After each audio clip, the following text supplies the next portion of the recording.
Mari kita berdoa. Bapa, kami datang kepadamu dan Kau bicara, Kau menyapa kami. Basuh hati kami, lawat kami dengan Roh-Mu yang kudus, sehingga kami boleh mengalami sekali lagi Engkau menyapa, berbicara, dan memenuhi kami dan memulihkan kami. Ampuni dosa dan salah kami, layakkan kami menerima anugerah-Mu dalam nama Yesus. Amin. Baik. Matius 9 ayat 35 sampai 36 atau 36 langsung. Coba dibaca, dilihat. Matius 9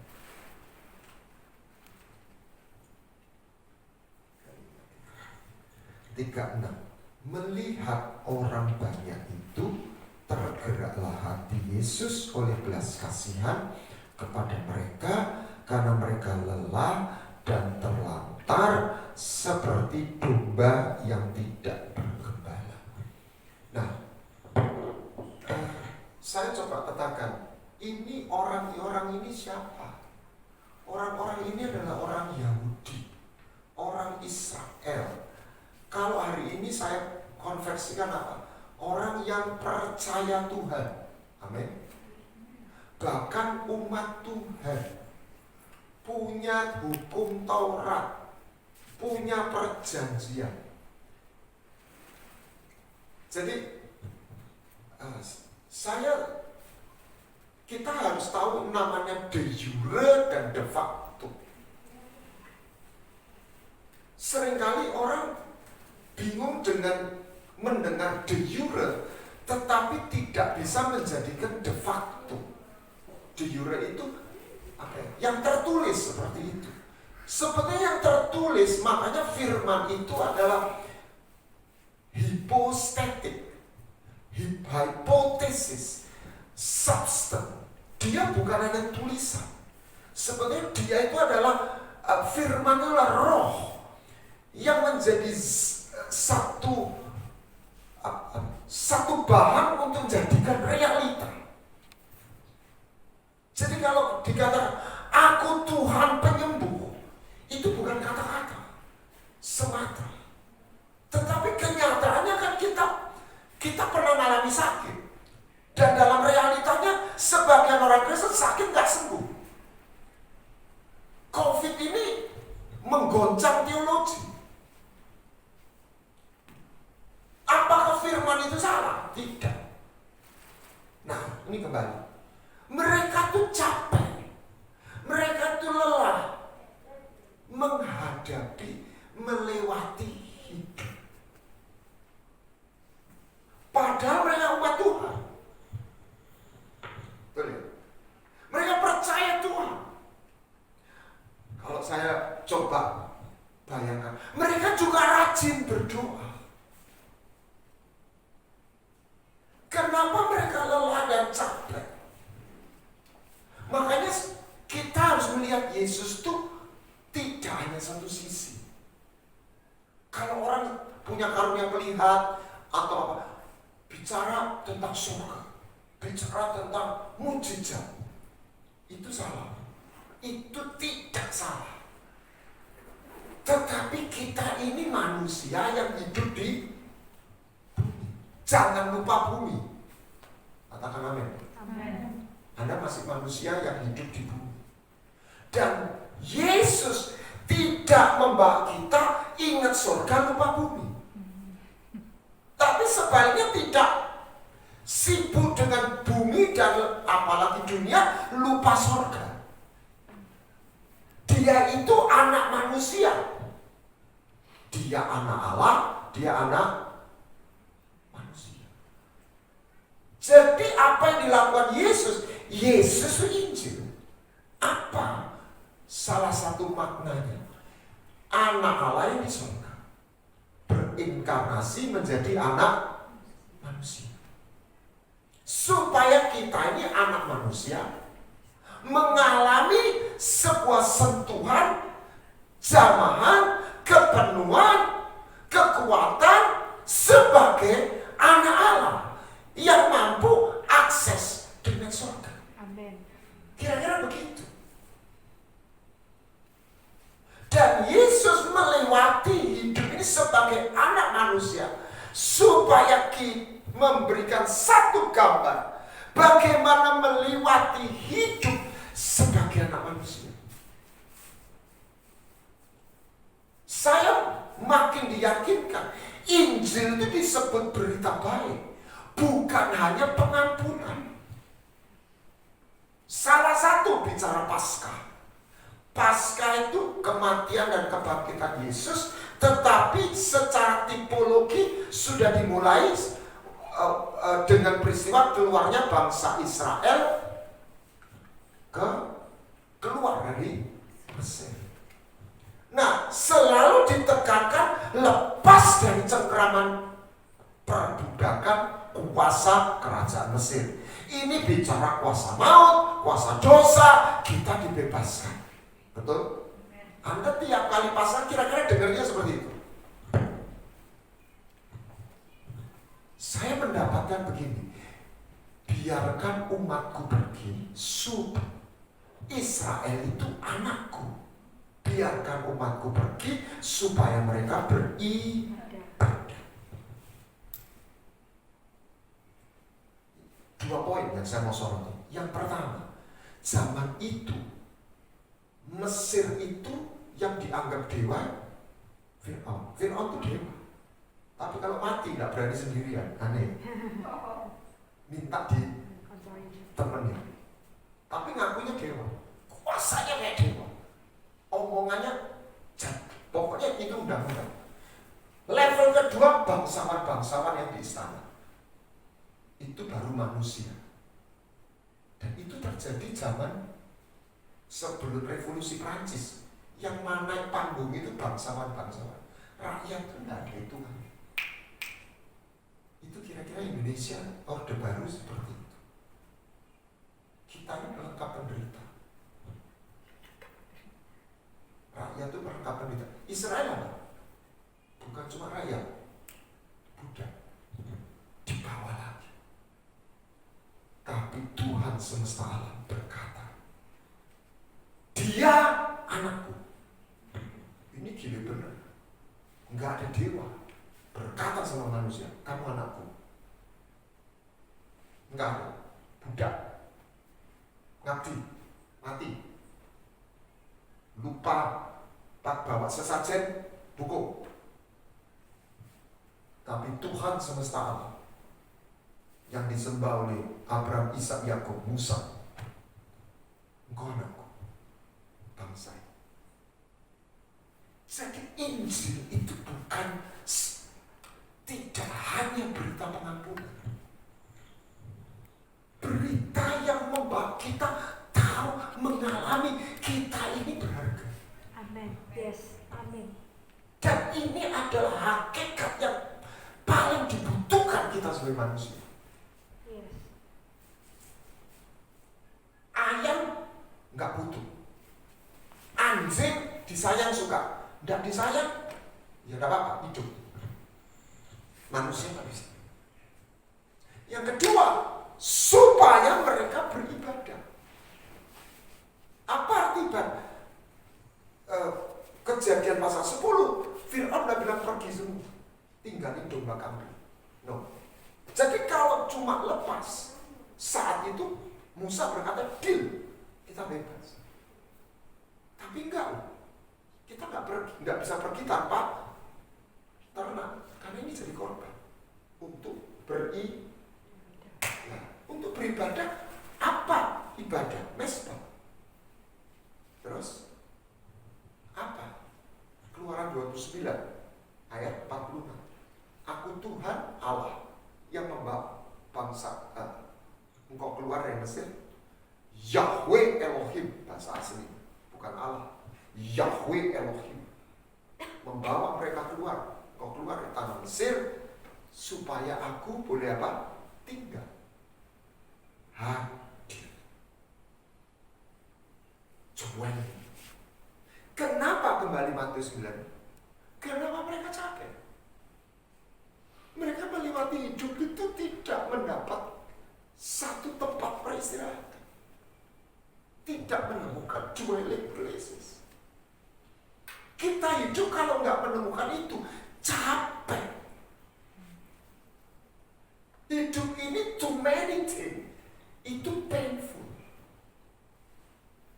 Dan Yesus datang menjadi anak manusia supaya dia melewati apa itu kehidupan di bumi yang penuh semak belukar dan penderitaan. Supaya melewati itu dia menang dan dia menjadi imam besar yang berbelas kasihan, yang tahu apa artinya susah, ditinggal, dikhianati, semua, dan mengangkat kita. Amin. Kenapa Tuhan itu dalam Trinity? Supaya dia bisa hadir, supaya dia bisa ketemu. Sebab kita percaya Tuhan toh beribadah, tapi tanpa kehadiran capek. Karena kita akan ketemu konsep,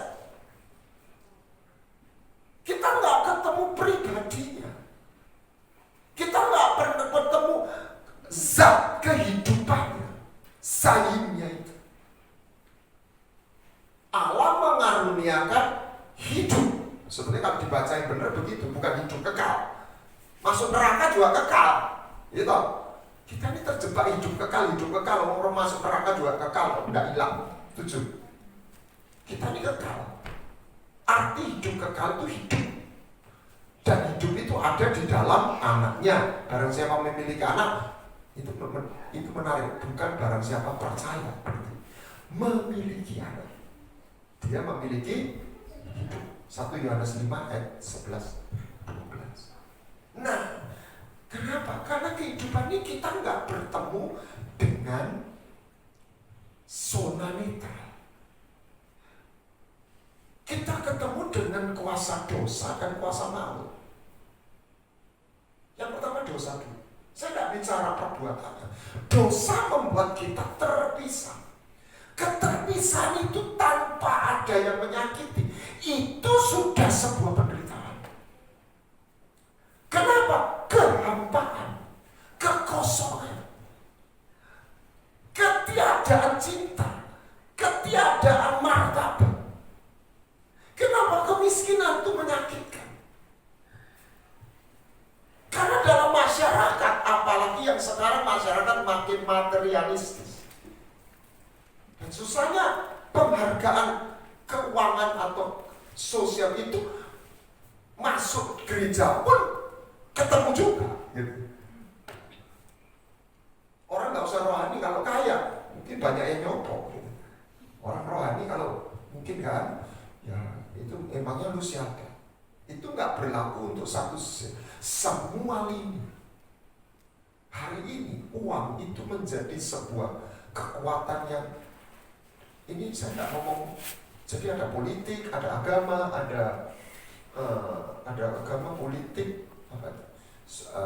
Ada 4, militer dan ekonomi. Zamannya Romawi, zamannya Yunani, yang jadi jenderal, zamannya jadi militer, yang lain itu. Zamannya waktu Katolik begitu luar biasa dengan pausnya, siapa yang mimpin? Agama, paus. Berani melawan paus, raja pun out. Tapi hari ini siapa yang ngatur politik? Orang perang pun di balik perang itu ujung-ujungnya apa?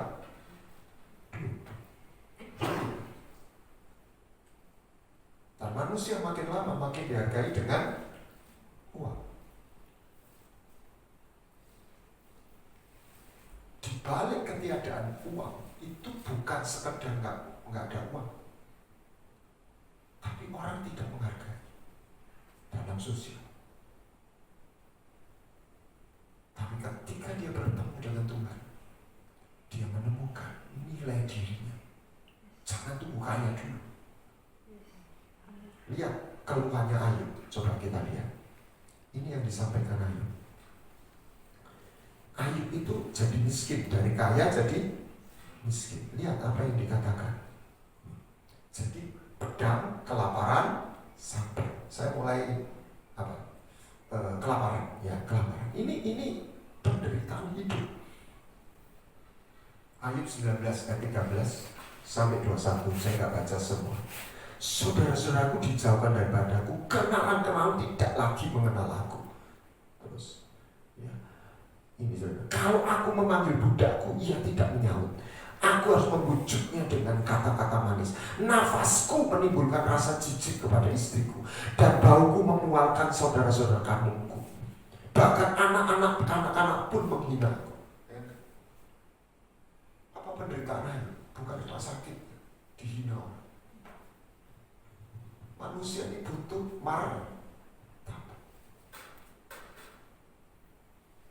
Yesus tahu apa artinya dihina.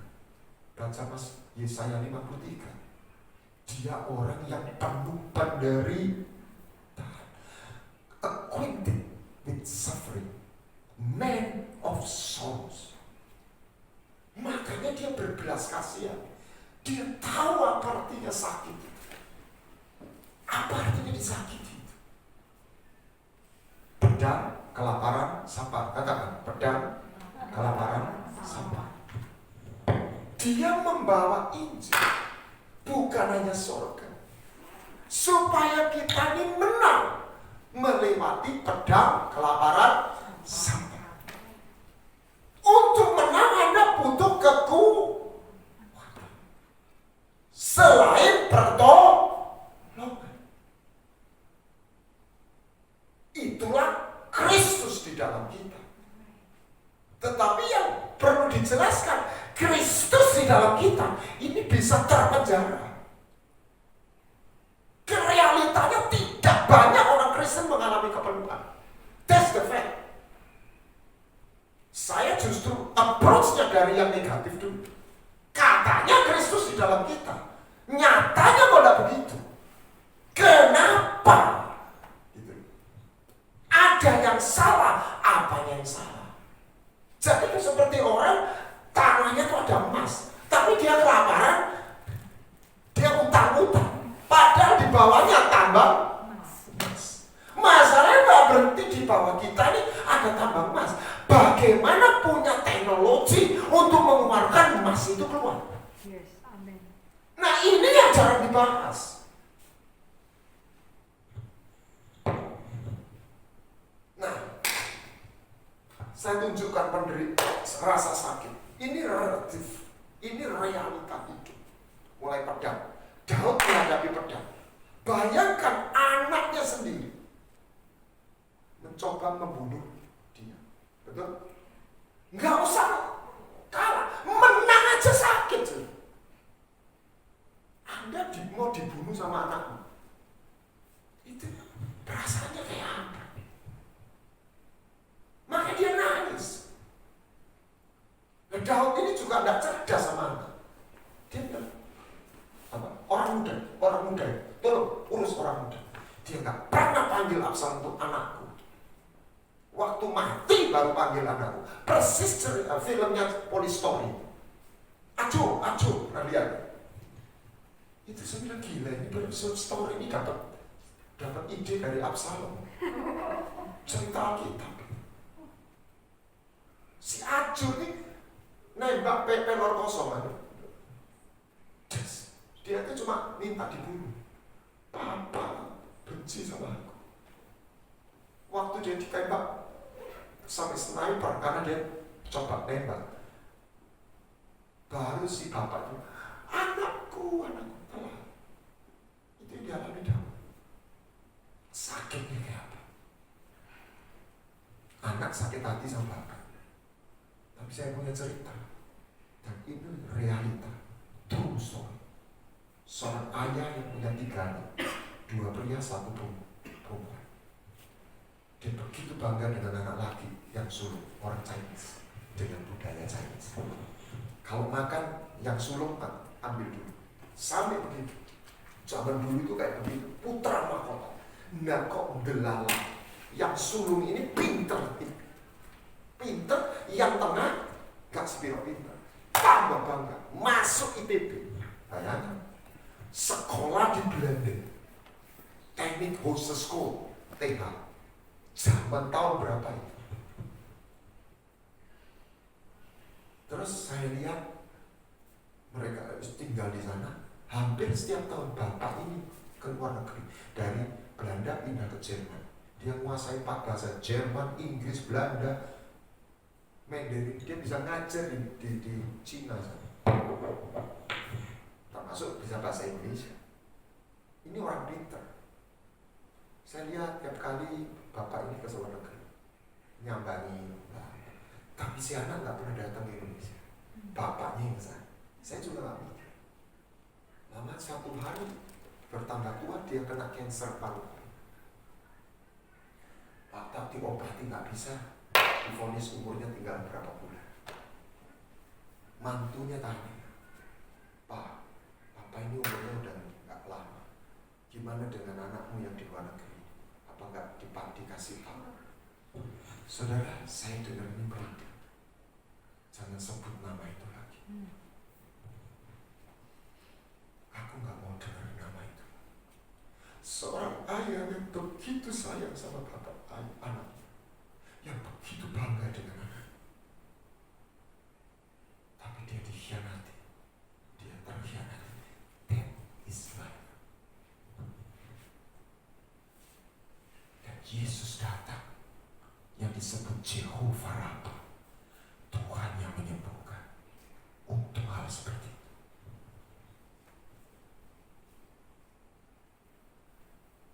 Bukan hanya anak terkhianati oleh ayah, ayah juga bisa terkhianati oleh ibu, oleh anak. That's life. Saya baru terima WA atau klik seorang ibu yang single parent bekerja menyekolahkan anak ke Amerika, dan dia jual semua ini. Dia harapannya dia bisa pensiun di rumah anaknya. Anaknya gak menghargai, anaknya udah lupakan. Padahal dia jadi seperti itu karena ibunya. Ini fakta. Itulah pedang. Suami dikhianati istri, istri terkhianati suami. Yesus datang untuk kita menang. Amin. Lewat lembah apapun. Amin. Yes. Ada seorang yang ditemukan oleh Mother Teresa di India. Ditemukan di Selokan. Kasta itu ada kasta sampai Sudan. Ada satu lagi tidak berkasta. Orang itu tidak dianggap manusia. Di Nepal itu bahkan kalau ketemu nyimpang supaya tidak ketularan sial. Kalau beli makan itu taruh di bawah. Kerjanya ngosek WC, bersihkan kandang binatang. Bukan pekerjaan-pekerjaan yang tidak bisa. Bayangkan kalau ada orang lahir seperti itu, dan itu dibawa oleh ditemukan di jalan, dibawa ke rumah perawatannya Mother Teresa. Mother Teresa nggak punya karunia kesembuhan, jadi nggak sembuh orang ini. Tapi dimandiin, dirawat, dinyatakan kasih.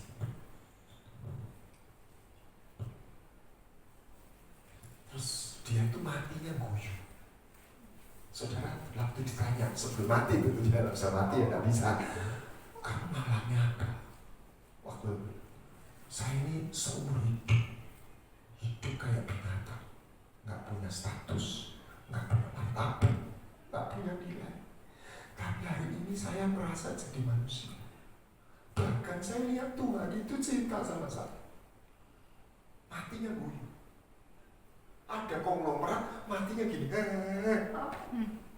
Ini orang Selokan matinya guyu. Sudah tahu ada orang yang matinya guyu siapa lagi? Stefanus. Ekstasi dia. Kenapa? Mati, nggak ada pertolongan, betul? Makanya ada istilah, jangan takut mati.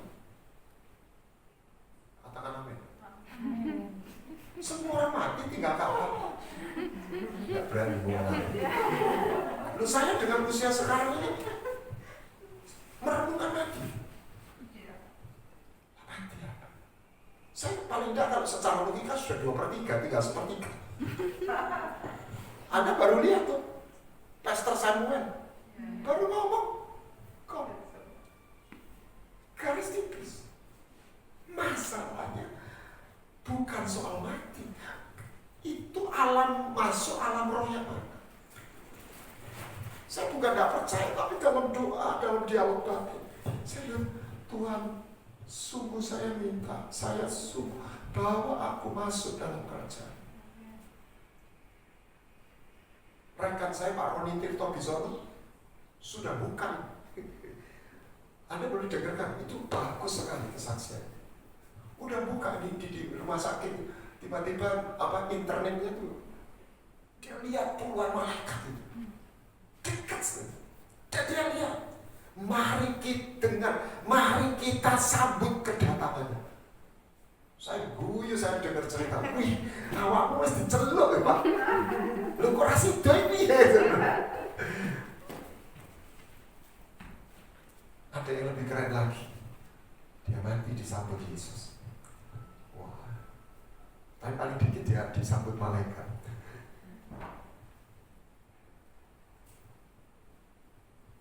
Yang mengerikan adalah ketika orang nggak ketemu Tuhan. Kok? Saya waktu sakit demam berdarah, turun trombosit. Dokter yang menjaga udah mendarah Pak, enggak, ini sedang. Tapi itu turun terus sampai 16.000. Padahal udah diinfus, sudah diapa. Saya terus doa, saya baca Yohanes, tiba-tiba ayat itu kayak bicara. Saya itu bisa bayangkan orang mati, itu dunia itu putus. Anda akan masuk dalam satu dunia, Anda nggak bisa lari. Mau kaya seberapa, saya bisa bayangkan. Mau hebat, jenderal, penguasa kayak Putin itu bisa menekan nuklir, sak dunia takut. Nggak bisa. Terputus. Nah di situ kalau orang nggak ketemu Tuhan, betul-betul mengerikan. Saya khawatir ada orang yang secara doktrin kamu pasti masuk surga, tapi nyatanya nggak masuk surga. Ada orang yang dianggap kamu pasti nggak masuk surga, masuk surga.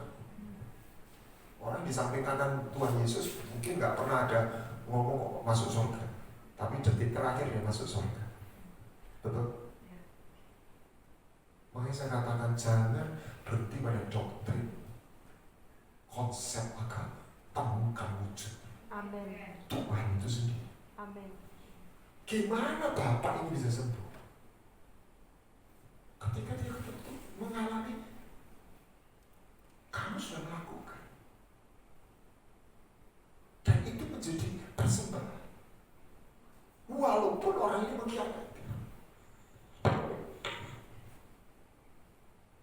upahnya nggak hilang, tapi itu harus gandeng sama Tuhan.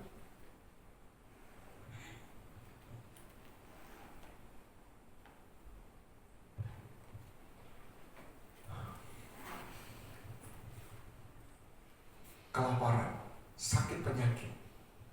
Nah, satu lagi sebelum kita doa, saya pernah bagikan itu ada seorang ibu muda, suaminya kaya, cantik, modis, tapi stres. Nah, ini enggak, orang stres itu enggak harus penderitaan, dikejar utang, bangkrut, tidak. Di tengah kekayaan orang bisa stres. Terus datang ke psikiater. Psikolognya cuma bilang, ya ibu ngomong-ngomong sama suster atau apa yang dampingi saya atau asisten saya, ibu sudah agak tua, kamu konseling aja sama dia. Dia bingung, oh ya nurut. Terus dia dengarkan cerita hidup. Terus dia cerita, apa bu? Saya ini punya suami, punya anak laki satu. Suami saya kena kanker, dan dia meninggal.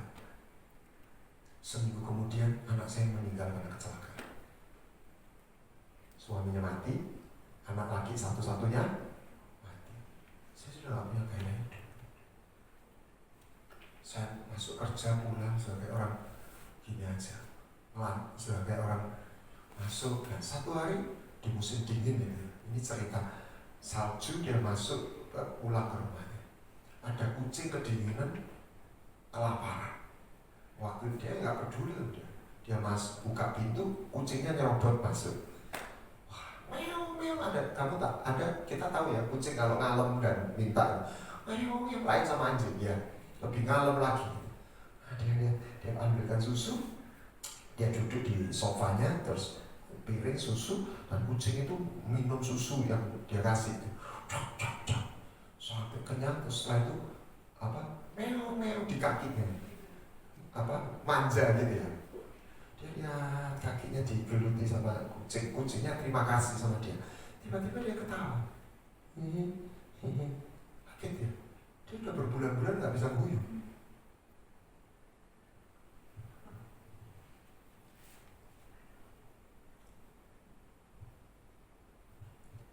Aku nolongi kucing kok bisa guyu. Kalau gitu, aku tak nolongi menungso lain. Pasti lebih guyu lagi gitu ya. Akhirnya dia mulai bertindak, bikin kue, bawa ke rumah sakit. Ya itu orang cari kegiatan gitu. Orang yang sakit disapa, dikasih kue, dibuat. Dan dia mengalami satu kelimpahan ucapan syukur. Dia bisa menang dan sembuh atas semua kehilangan yang dia rasakan. Karena dia mengalami aliran belas kasih. Saya punya cerita menarik. Beberapa tahun yang lalu, saya masih tinggal sama istri saya itu di pastori gereja satu kamar. Makanya saya itu pernah bukan goda ngingetkan anak saya. Anak saya yang sulung itu kamar satu, kalau matahari menghadap barat, kalau pas jam 3 itu langsung masuk ke kamar.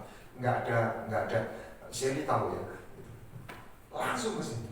Jam 3, jam 2 anak saya tidur waktu masih umur 1 tahun, 2 tahun, 3 tahun. Tidur, mandi keringat tapi tidur. Nggak ada AC, nggak ada. Nah, waktu kita pindah ke Kelapis, ya, itu kalau lampu mati, bingung aja, telepon PLN, kapan AC nih mati. Saya bilang, saat dulu itu kamu nggak pakai AC, orang apa-apa. Sekarang kok bingung pakai kalau AC. Nah, itulah manusia ya. Jadi, saya doa waktu itu, ingat satu ibu di Jalan Keputar. Jadi tahu maksudnya. Itu orang ibu itu Taci itu udah punya masalah dengan sakit hati sama suaminya lah begitu. Anaknya 2 perempuan. Diingatkan, tidak ada ujian. Oh ya, saya doa itu lagi sumpah. Saya lagi sumpah, saya ada lagi masalah. Saya doa, tiba-tiba diingatkan nama itu. Ya saya bukan gembala, tapi ya kadang-kadang saya melakukan pelayanan gembala. Saya datangi, saya taat. Saya masuk situ, dia duduk, saya mau doa buat dicerita, sudah langsung meledak, wah ngomelnya, galonya, sakit hatinya dia cerita. Saya dengarkan gitu, batinku, malah gue sumpah aku dia sumpah. Tapi kan pendeta kan mesti jaim juga kan gitu. Ya saya dengarkan gitu.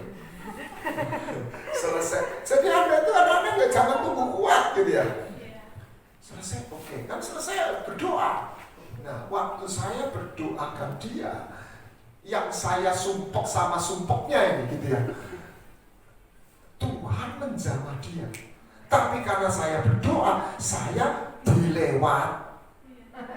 Ya kan gitu. Kan saya pipanya. Tuhan menjamah dia. Jadi saya juga merasakan alirannya Tuhan. Saya pulang itu lega hati saya. Padahal saya doain orang, bukan doain diri saya. Seminggu kemudian persoalan itu selesai. Saya masih ingat sekali itu.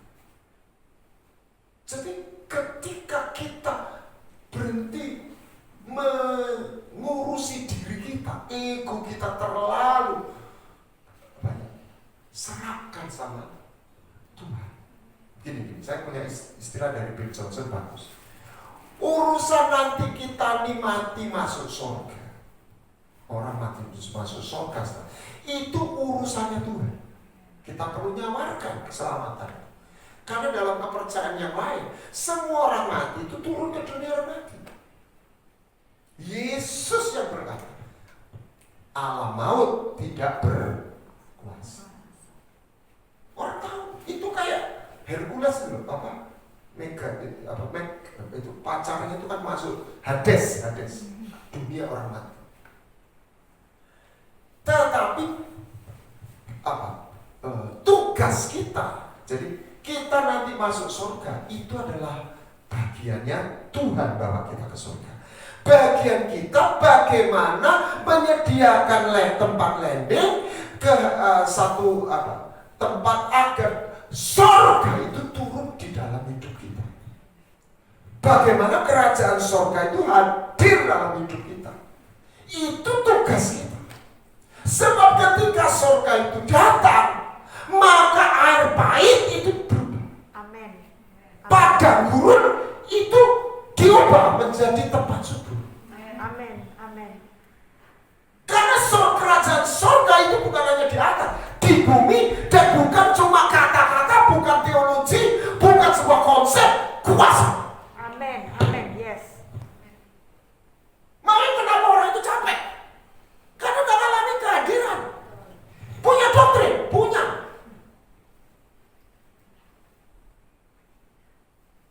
Kalau hari ini orang Kristen, iya. Ke gereja, iya. Doktrinnya sesat, tidak. Tapi tetap capek. Crash ini, iya, tapi crashnya ke penjara. Enggak keluar. Lah kok gitu? Kan Tuhan berkuasa. Nah ini yang banyak orang nggak tahu.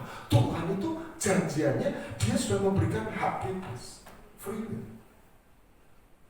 Salah satu kelihatan Wahyu 3:20. Lihat aku mengetok pintu. Yang Tuhan kok makin mengetok pintu? Dobrak aja selesai.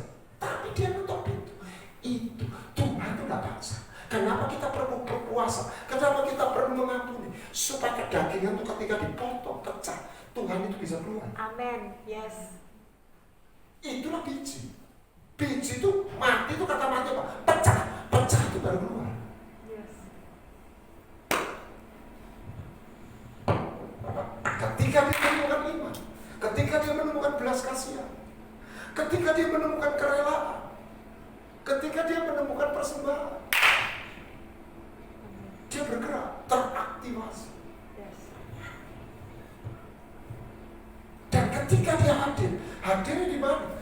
Dia bisa dari luar turun, dari atas turun ke bawah, turun mengalir. Dia bisa dari dalam ke keluar. Saya baru aja bagikan Trinity, dan saya dapat beberapa poin yang bagus sekali. Anda harus dengarkan sekali lagi. Orang yang 3-1-1, orang agama lain nggak bisa terima. Roh Kudus sama Yesus beda atau sama? Saya bilang ya beda ya sama. Bingung dong. Ya keberadaan Tuhan itu memang nggak sama seperti itu. Nah kita nih ngerasa sama Tuhan. Orang di Jama itu siapa? Jamanya siapa? Ya Roh Kudus ya. Tapi merasakan cintanya siapa? Ya cintanya Tuhan. Ya Roh Kudus itu bawa Tuhan. Tuhan itu besar atau kecil? Nggak berani jawab, takut dicetak. Tuhan itu besar atau kecil? Tuhan itu besar atau kecil? Besar. Tuhan itu ya besar ya kecil. Kok gitu Pak? Lah besar itu gak bisa masuk di kita. Betul nggak? Tuhan itu jauh atau dekat? Tuhan itu ya jauh ya dekat. Amin. Nah, bagaimana kita bukan belajar Tuhan, tapi mengalami dikenal Tuhan. Amin. Mengalami kehadirannya. Sehingga yang capek ini langsung saya bilang, saya kepingin dapat rotinya Elia dulu. Sekali makan 40 hari. Gak kesel ya? Itu doping ya. Maka itu yang dikatakan orang yang menanti-nantikan Tuhan, dia tidak lelah. Bukan karena dia hebat, karena kita diinjek lagi. Amin. Kita, ya Anda naik mobil. Sekarang orang sering ke Jakarta naik mobil, isi penuh tangkinya. Bisa nyampe Jakarta? Enggak nyampe. Sampai mungkin sampai mana? Purwokerto atau apa? Harus isi lagi. Habis. Ada kuat. Terus. Lama-lama capek. Orang menikah jatuh cinta mengebu-gebu. Lama-lama entek. Kalau enggak kulaan. Yes. Betul enggak? Yes. Lah kulaannya dari mana? Dari Tuhan. Makanya kita ini tidur. Lah itu rest. Orang mana tidur mati. Anda harus ketemu dwelling places. Where? Di mana? Bukan di sana, di situ. Ketika dia hadir.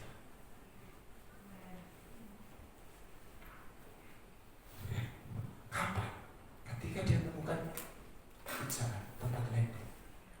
Ketika orang kita mau berbelas kasihan. Mazmur 106 atau 126 atau 126. Orang yang menabur benih sambil menangis tapi berjalan maju. Wah, nangis itu nabur benih. Loh, jangan sempit terus. Izinkan Tuhan mengasihani kita. Jangan kita mengasihani kita. Yes. Unsolved problem. Mau kasihani orang selesai problemnya. Tambah ambles, tambah nelongso. Biarkan Tuhan yang berbelas kasihan. Lihat nih contoh Musa, ini keren. Dia kan berbuat salah. Ditentang sama siapa? Miriam sama Harun. Dikatakan Musa itu lembut hati. Dia nggak tersinggung. Yang ngamuk siapa? Tuhan. Hari ini kan kebalik orang Kristen atau anak Tuhan yang benar. Tuhan ini belum ngamuk, dia sudah ngamuk juga. Orang hati lah, kok gak disopo lah. Ini Musa nggak sakit hati. Ya sudah Tuhan. Mungkin saya salah. Tuhan ini yang tersinggung. Kamu, sini. Tahu siapa dia? Itu kocokku. Abraham. Itu sudah selendro. Itu keren. Dia udah selendro. Dia tidak lulus pria sejati itu. Istrinya mau diambil, dia sembuh. Sudah diambil, mau ditiduri sama Abimelek. Sudah masuk kamar. Cuma sehari sebelumnya tidur dah. Wah, Tante Sarah memang luar biasa. Umur 70 bisa membuat Abimelek tertarik luar biasa. Saya pikir Anda perlu minta urapan.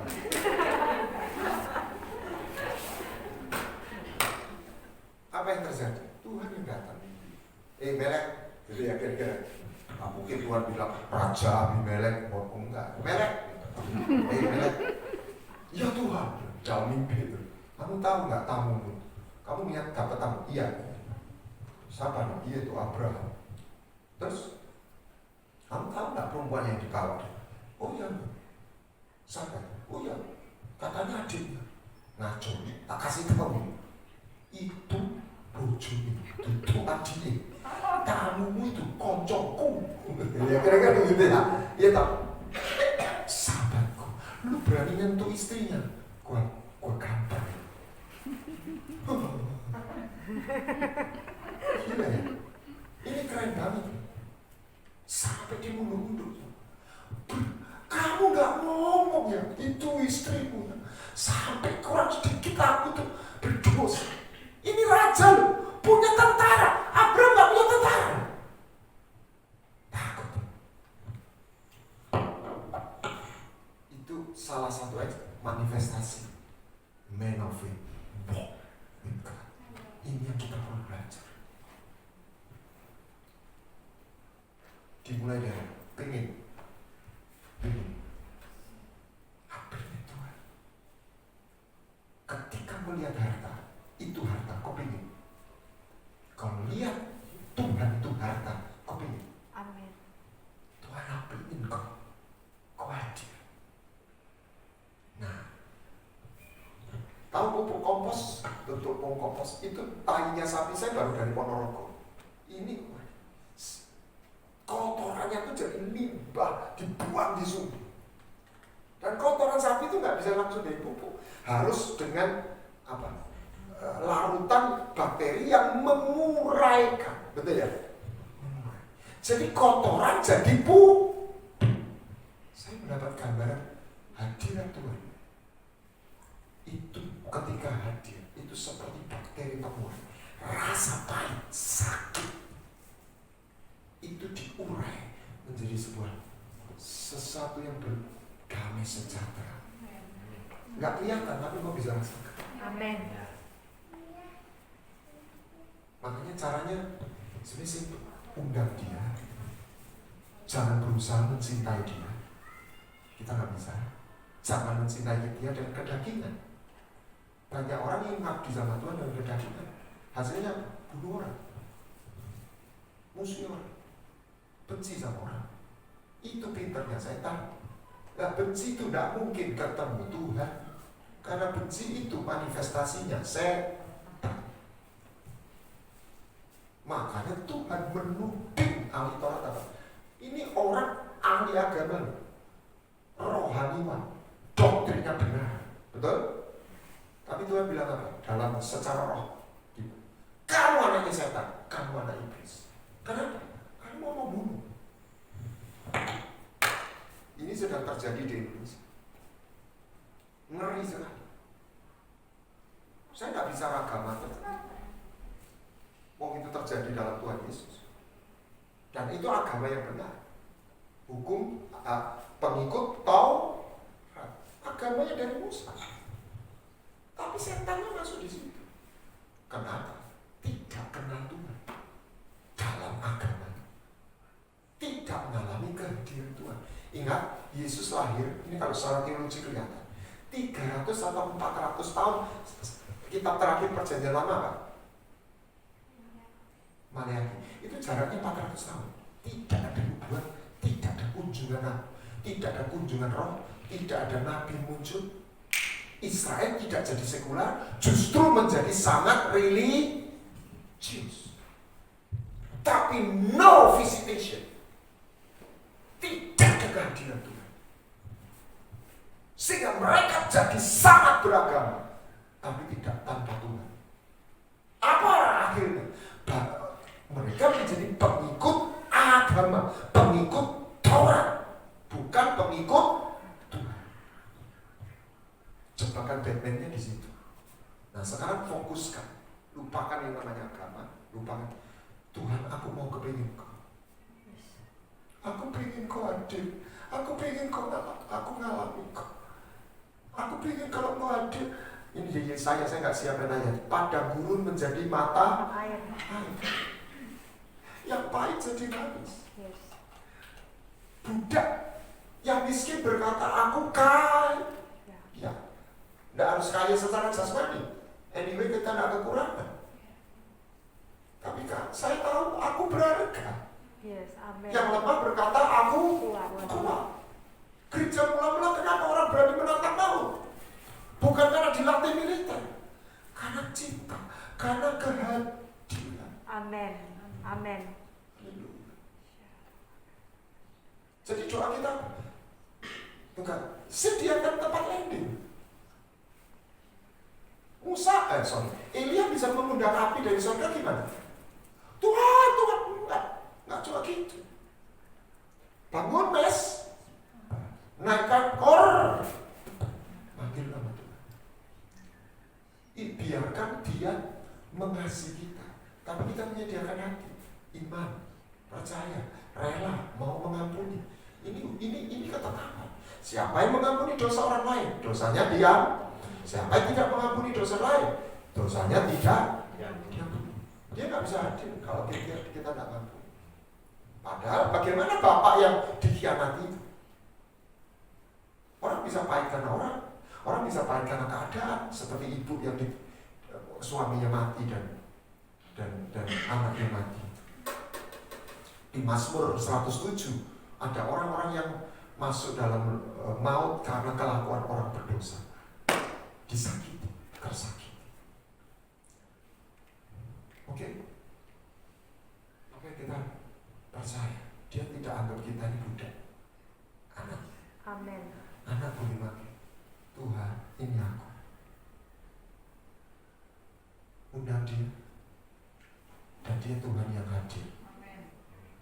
Itulah sebabnya dia termanifestasi dalam Roh Kudus. Sehingga orang nggak hanya percaya Tuhan, dia ngalami, dia menjadi ada. Bukan cuma ada, dia ada. Namanya aku ada, Yahweh. Oke, Mary. Ayo pakai begini, nyanyi. Saya ini tidak bisa bergerak, soalnya ini kameranya di sini. Gila. Oke, buka tanganmu, ngomong sama Tuhan ya. Lagu ini bagus. Saudara, lagu ini ditulis oleh Frankie Siobe. Dia sendiri juga mengalami, dia jatuh dalam kesalahan.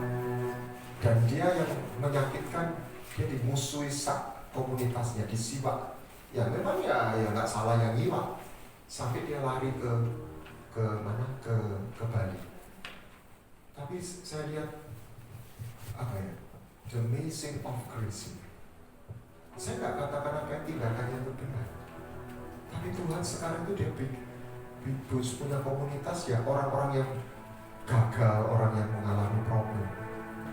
Istrinya yang baru ini sempat mengalami cancer. Makanya saya katakan, grace itu nggak bisa didoktrin. Kita nggak bisa ngerti. Kadang kita bisa, lu gak kenal lu ya opo. Ya betul juga. Tapi Tuhan bilang, aku mengasihi orang yang aku kasih. Dan saya nggak berani menghakimi. Walaupun secara doktrin saya juga nggak bisa ngerti. Ada hal yang saya nggak bisa ngerti. Tapi itu, this is sovereignty, this is authority of God. Amen. Aku mengasihi siapa yang aku kasih. Memangnya ngapain? Gitu ya.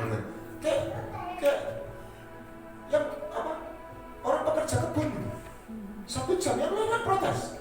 Bukan dia nggak mau perlakukan nggak bagus, tapi dia protes karena 1 jam dia kasih 1 hari.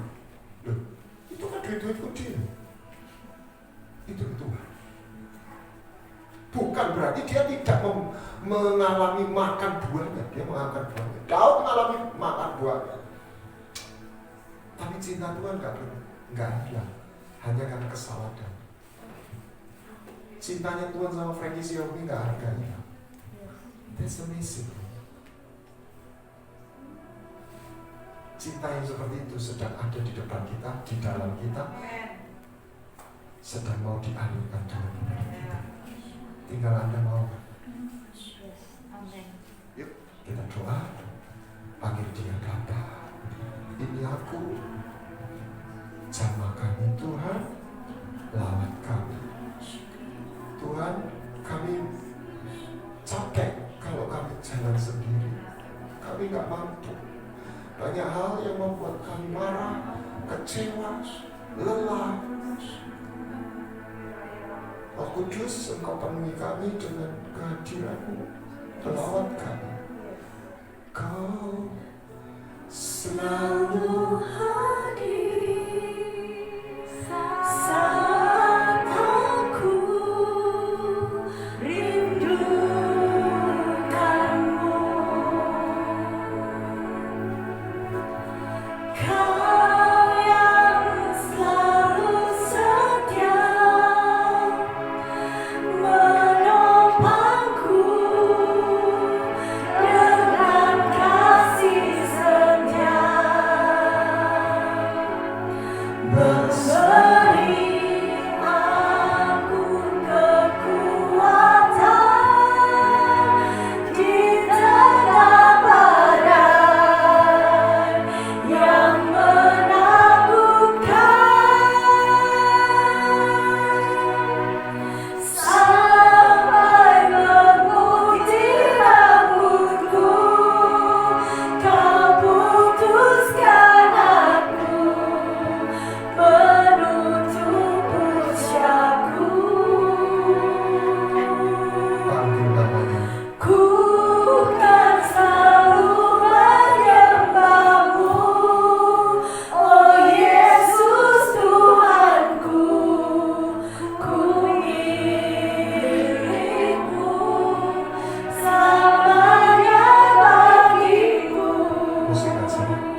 Saudara percayalah ketika kita harus menghadap Dia, kita sendiri, nggak ada orang lain, hanya kita sama Tuhan.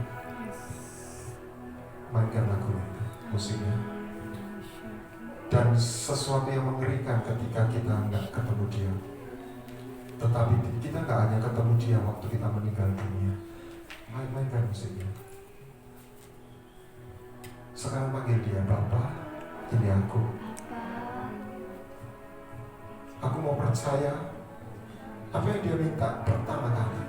Kita percaya Dia cinta sama kita. Amin. Amin. Dan itu sebuah hadiah buat Tuhan ketika mau mempercayai cinta. Dia cinta sama kita.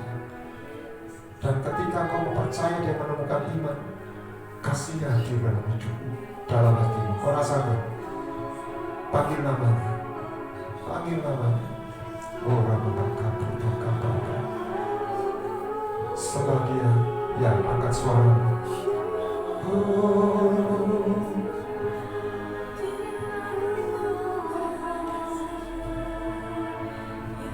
Ya. Beberapa orang mengalami, dia mengalir. Kasih itu mengalir. Minum kata Tuhan. Aku ketemu rasa itu. Aku tak lagi menahan dengan kekuatanmu sendiri persoalan-persoalanmu. Rasa sakit, problem yang kamu alami. Haleluya. Ora bapa ku tak kata